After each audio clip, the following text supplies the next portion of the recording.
Hello students, let's read the question. So the question is, match the terms of column 1 with the appropriate terms of column 2. Column 1 दिया, column 2 दिया, match करें, बताने कि कौन सा option में correct match है. सबसे पहले पोटेशियम पंप थ्योरी की अगर हम बात करें, ये किससे रिलेटेड है? Opening and closing of stomata. So potassium pump theory की अगर हम बात करें, इसके अकॉर्डिंग अगर हम देखें, डे में क्या होता है? डे में अगर हम देखें, जो गार्ड सेल होगा, गार्ड सेल के अंदर अगर हम देखें तो malate ions, potassium ions, chloride ions, ये ज़्यादा होने की वजह से क्या होगा? ये इंक्रीज होने की वजह से अगर हम देखें अंदर, ये ज़्यादा होने की वजह से वाटर अंदर की तरफ मूव करेगा. तो वाटर जब अंदर की तरफ मूव करेगा, इसकी वजह से क्या होगा?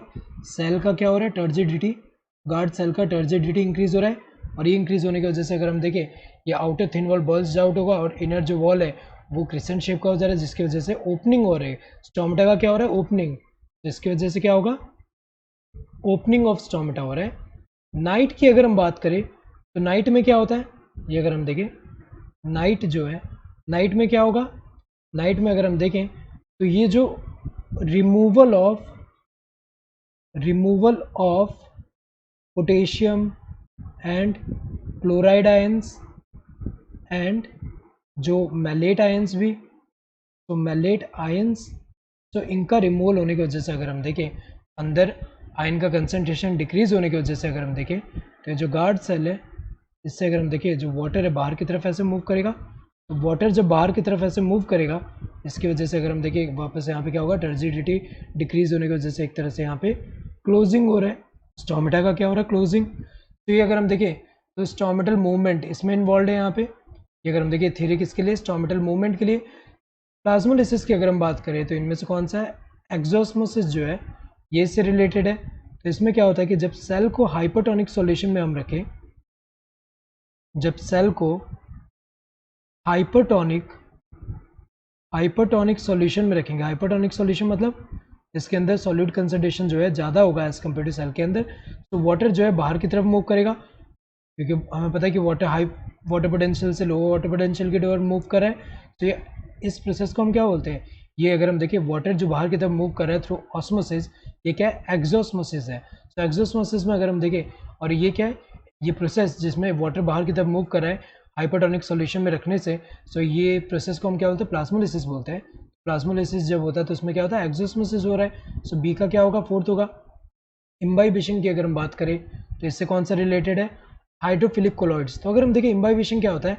Absorption of water bye solids या फिर हाइड्रोफिलिक कोलॉइड्स. तो इम्बाइबिशन अगर हम देखें इससे रिलेटेड है, सी का फिफ्थ होगा.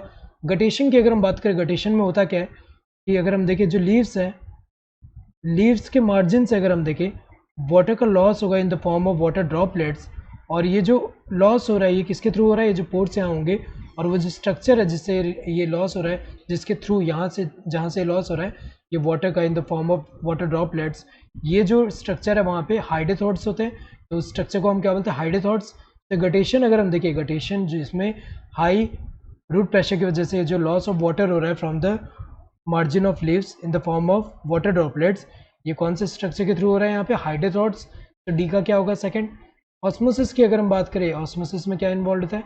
ऑस्मोसिस में हमें पता है सेमी परमेबल मेम्ब्रेन जो है ये इन्वॉल्व होता है. ऑस्मोसिस में अगर हम देखें, जैसे कि यहाँ पे दो सिस्टम जो है ये सेपरेट है बाय सेमी परमेबल मेम्ब्रेन.